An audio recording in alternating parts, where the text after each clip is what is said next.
Welcome to the 7 Steps video series. My name is Claude. This video series serves as an accompaniment to the book 7 Steps, a book for empaths in a world full of narcissism.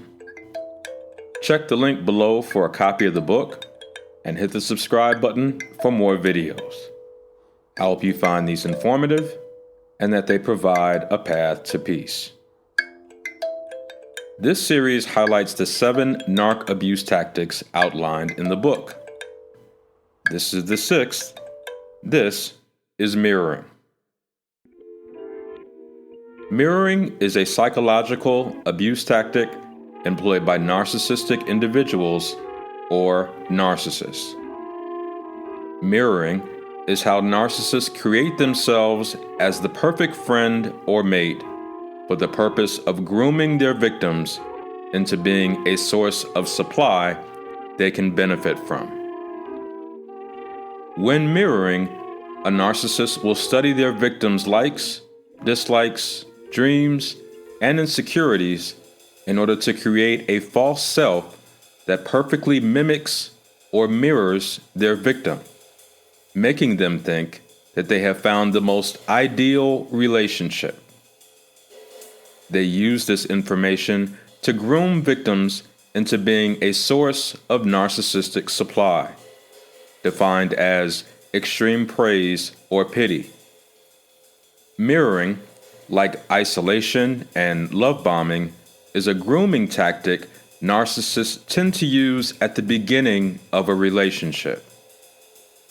Victims of mirroring are often enamored with the idea of finding the perfect mate or friend, and so they don't see the calculated moves a narcissist is making to present a false image in order to get supply and other things. By mirroring, narcs hope to establish an unbreakable bond where the victim becomes so attached with the false image that they will hold on to that image even when the real person shows up. Victims find that once the true self is revealed, narcissists become a very different person, and all the information the narcissist gathered at the beginning is now used against the victim. Some of the best visual examples of mirroring are found in 2 films, The Talented Mr. Ripley and Single White Female.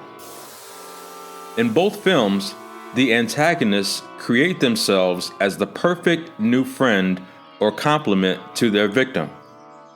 As the films progress, you notice the covert way they operate in order to get information.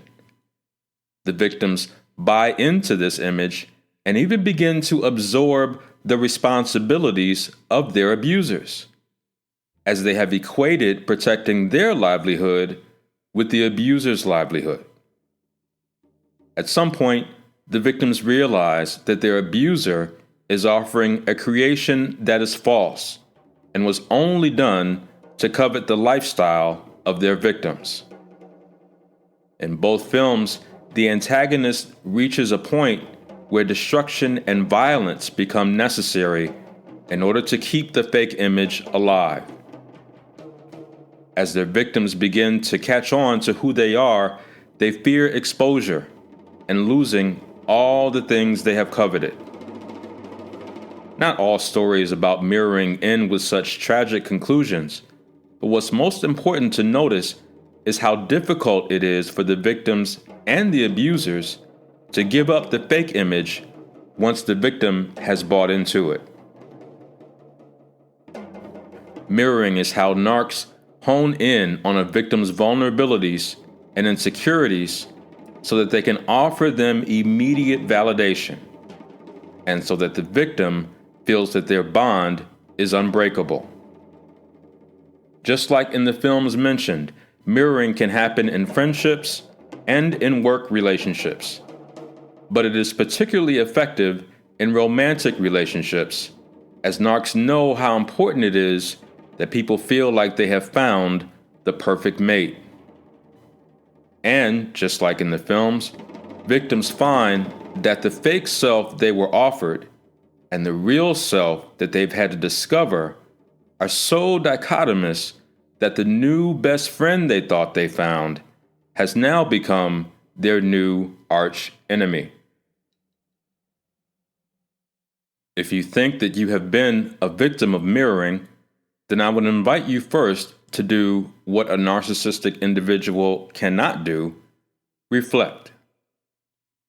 When you reflect, first and foremost, breathe. Reflection, by definition, means to offer serious thought or consideration. Meditation is a reflection exercise that incorporates posture and breathing and other tools as aids to assist in achieving mental clarity and emotional calm. Maybe when you were a child and did something undesirable, an elder or teacher might tell you to go into a corner or a room and think about what you've done. And so some feel a resistance to reflection as they tend to incorporate it with punishment. They fear that facing who they are will cause an absorption with shame and feeling bad about themselves. And reflection takes us away from TV or a phone or things that appear to be fun and exciting and hold our attention for a while. But the goal of insisting reflection to a child is to get the child to consider and come to a conclusion about their behavior without an adult telling them what their response should be. By reflecting, a child learns to use silence and solitude as tools to develop awareness and concentration. Children tend to start life with constant stimulation from external sources. It takes growth and the influence of adults to teach them and guide them into self-discipline. And a healthy part of that discipline is developing observation and reflection skills. A child learns to observe within and not just without. Reflection through meditation gives us an opportunity to observe ourselves, to know ourselves. In Latin, there is a phrase, temet nosce, which means know thyself. The phrase is offered in the film The Matrix when Neo is asked by the Oracle if he thinks he is the one. When reflection happens consistently, over time we begin to notice our growth in certain areas. Our perspective widens. And even when we see things about ourselves that we don't like, we know that we are in a calm, safe place where we don't have to absorb those visions and hold them over our head. We build confidence in ourselves. We know ourselves. This knowing of self is very important in the context of mirroring, because when you are mirrored, the goal of a narcissist is to offer you the most idealized reflection of yourself, in the hopes that you will build a bond with that reflection that will last until they have what they want or you have figured out who they really are. If you are like Neo, you might not think you are worth watching and studying. But when a narc chooses you as a supply source, it's because they see a supply that they know will feel extra special coming from you. And they know that they will have to create a connection to you that you will see as divinely ordained in order to get it.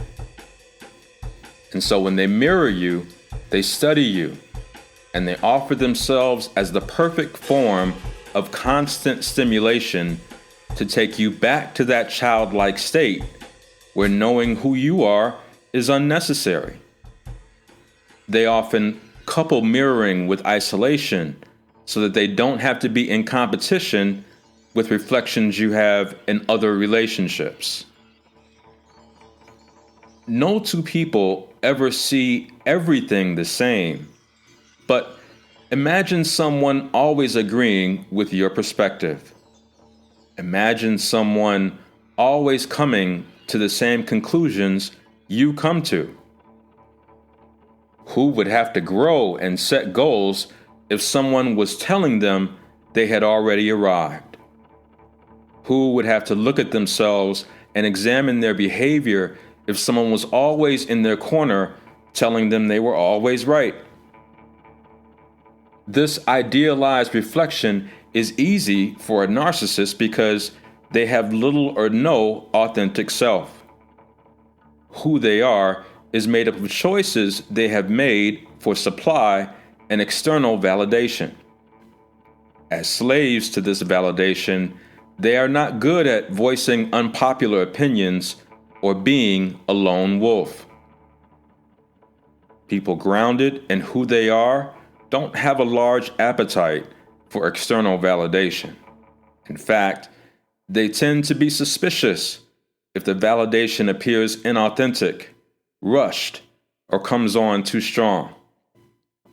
But if you are not grounded in who you are, the rush of narc supply and love bombing directed at you can make you feel like you have found the perfect mirror, even when that mirror shatters.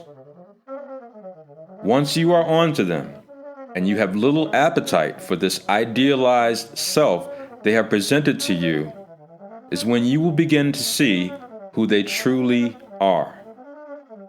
Then you will be someone they cannot easily manipulate. Then you will be someone who does not immediately absorb responsibility for them.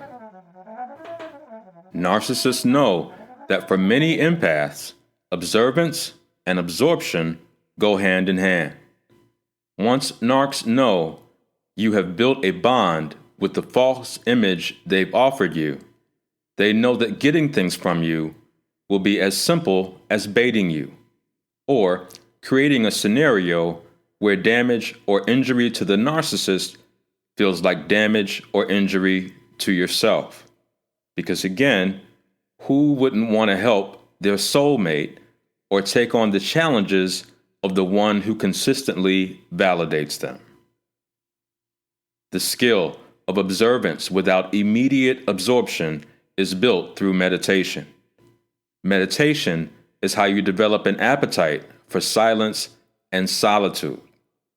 It is how you sharpen your intuition or your third eye so that you can be grounded in who you are and not susceptible to noise cleverly disguised as validation. Your ability to be authentic about what is bringing noise into your life will always bring you closer to peace. Good day. Thank you for watching and listening. If you found the content informative, please let me know by clicking the thumbs up button. And you can hit the subscribe button to know when more videos are available. Check the description below to get access to the book, 7 Steps, a book for empaths in a world full of narcissism, as well as other resources. Once again, my name is Claude.